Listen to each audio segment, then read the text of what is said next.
everybody, this is January 4th, and in our lesson today we read about the Tower of Babel, the call of Abraham, and Melchizedek. And our scripture verse for the day is Genesis 12:9, and it also comes from Genesis 13:3. It says, "Then Abraham continued traveling by stages." That stages is what is so key to our lesson today. You know, I didn't mention yesterday in the video, but I think it is really interesting. Do you know how old Noah was when the flood started? He was 600 years old. Do you know how old his son Shem was? He was 100 years old. That's pretty old to have gone through such an ordeal at such a late time in their life. Of course, Noah lived to be, over 900 years old? So I guess that was kind of young for him then.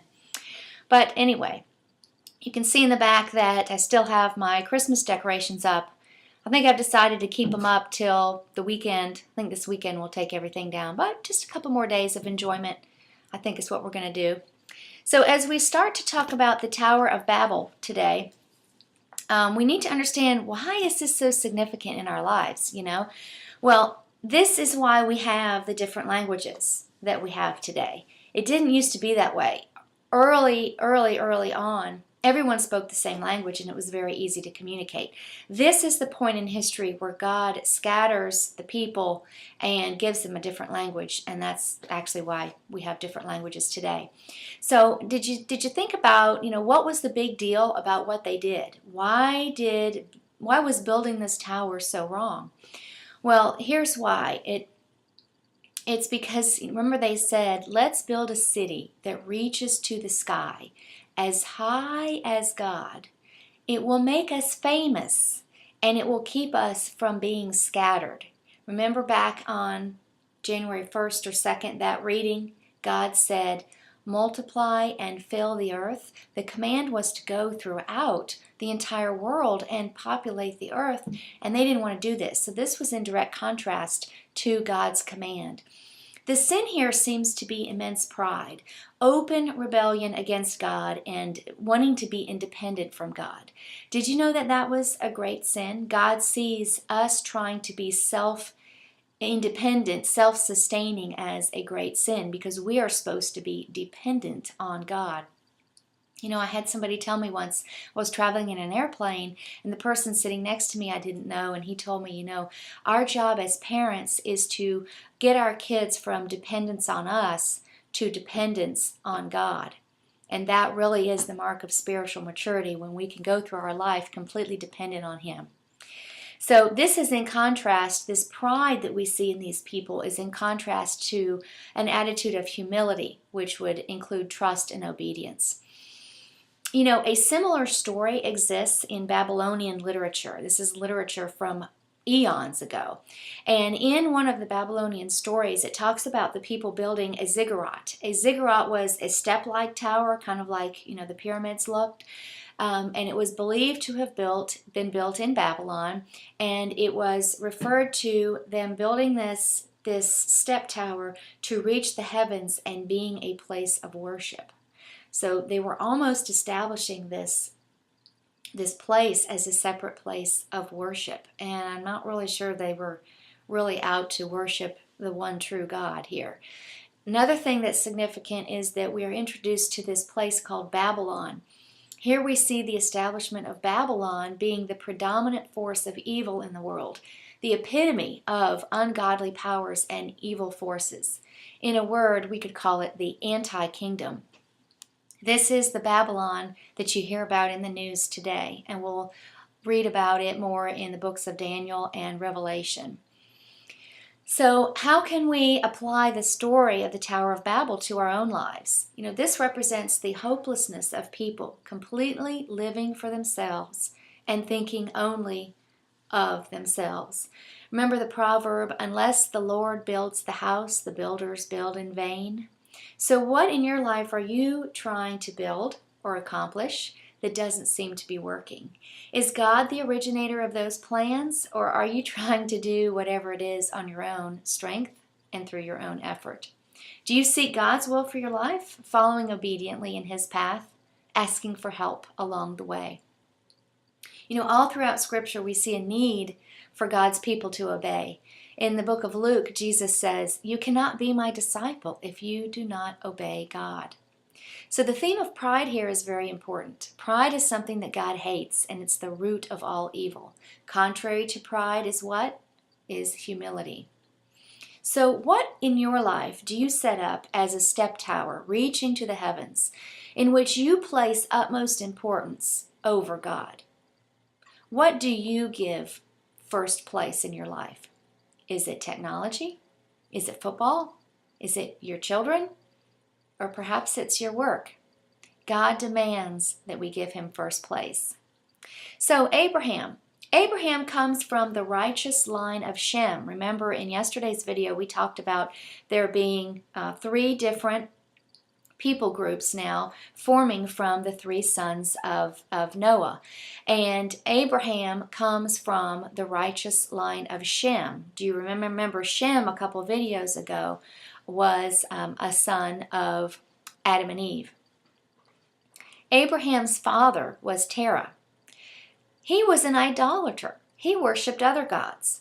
And they moved from Ur to they moved as a family from Ur of the Chaldeans, and they went to Canaan. They stopped in a place called Haran. Now, the meaning of Haran is pretty interesting. Haran means crossroads. It means a place of decision. So here God is personally calling Abraham out of a pagan world. And he is at a crossroads. Don't we all have Harans in our life? Don't we all have places of decision? I like to call them crises of belief. We have to decide in our life. We have to face whatever it is and decide, are we going to choose God, or are we going to choose dependence on ourselves? Are we going to trust God, or are we going to look to other means and resources to take care of us? Do you know how old Abraham was when he leaves Haran? He was 75 years old. And do you remember what the command was? God told him to go and be a blessing. 2 things. Go and be a blessing. If he would go and be a blessing, then God would do 3 more things through him. This was very conditional. God would bless those who bless him. God would curse those who curse him. And the third, all families on the earth would be blessed through him because of his obedience. Now this blessing is, of course, Jesus, through whom all nations on the earth would be blessed, all because of Abraham's obedience. Now there's also a promise of land in here, which is a major cause of unrest in the Middle East today. So the point here that we need to understand is that Abraham's calling had a purpose. His obedience would bring great blessing. Now, I have a story to tell you about my own life. You know, over the past year, the Lord has been, I believe, calling me to start this Bible study. And I told one of our pastors at church, Pastor Mark Danzy, I told him that I was not going to measure the success of this online Bible study by the number of people who participate. I said, I'm going to measure this 100% by the amount of obedience that I play in following what I believe is God's command in doing this. And I believe that if I am obedient, God will bless, and God will bring those who need to come and hear the messages to the Bible study. He will bring them here. And so Abraham's calling had a purpose. And I believe that our obedience in our life, whatever it is God is telling us, calling us to do, He will bring blessing through that obedience. So in the story of Abraham, faith is stressed here. He leaves his country. He leaves his people. He leaves his family. Famine comes. Don't we have unexpected life events happen in our life? Well, the famine was an unexpected life event. It caused him to go to Egypt, so his plans had changed. But the Lord was with him. And remember, He caused plagues in Egypt so that Abraham was protected. I love how the story talks about Abraham traveling by stages. Notice in Genesis 13:3 that Abraham travels by stages toward Bethel as he did toward the Negev. So we, in our life, travel by stages. We oftentimes don't know what God has in store for us. We sometimes just have an inkling or an idea of where He's calling us and what He's telling us to do. And we oftentimes know just a little bit. And this is characteristic of God in our life. He's not going to reveal everything, all of the answers, every step along the way, all at once, because He wants us to remain dependent on Him as we walk through those stages. This is a normal part of the Christian walk. And in verse 7, God says, I will give this land to you, Abraham. And this was confirmation to him that Abraham was in the right place. So as we walk by faith in our own life, as we travel by stages, look for the confirmations that God will give you along the way to help you understand that you are in the right place. So Abraham was middle-aged, he was prosperous, he was settled, and he was thoroughly pagan. The word of the Lord came to him, and he responded by faith and obediently, leaving everything to follow God's plan. This is why he is the epitome of faith in the Bible. Abraham's life shows us that we too have a divine calling on our lives, and it will require us to leave wherever it is that we are and to go someplace new, someplace that God will show us.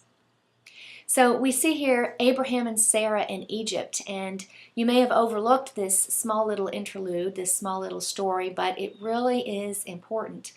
This story with Abraham and Sarah in Egypt is much more than a sweet little story in the Bible. Here we see God's saving Israel, a precursor that He later saves Israel when He leads the people out of slavery in Egypt into the Promised Land, which we'll read about in the coming months. See the similarities of the story? Famine in the land, plagues on Egypt, and deliverance of God's people. This story, this incident in Abraham's and Sarah's life was God giving them a promise that what He will do for His future nation, that He will come and deliver them. Now, Melchizedek, the last portion of our reading today. Notice it says that he was the king of Salem. Salem is Jerusalem. And this person was not only king of the city of Jerusalem, but he was also high priest. Many Bible scholars think that this person, Melchizedek, was what they call a theophany. It's an appearance of the pre-incarnate Christ. So here again we see Jesus in the Old Testament. The name Melchizedek actually means king of righteousness and suggests that he was a righteous ruler as God's representative. Notice Melchizedek is the only person whom Abraham recognized as his spiritual superior. Abraham accepted blessing from him, and Abraham paid him a tithe, a tenth of all that he had. Abraham swore before the Lord that he would take nothing that belonged to Sodom, lest the king of Sodom would take credit for making Abraham rich. And Abraham was a very wealthy man. This incident was a test of Abraham's faith after a great victory. Bera, Sodom's king, offered a most appealing deal, did he not? But Abraham, knowing what he did about the king of Sodom, felt that keeping Sodom's loot, which he captured, would make him subject to him. And he wanted something far more enduring than possessions and wealth.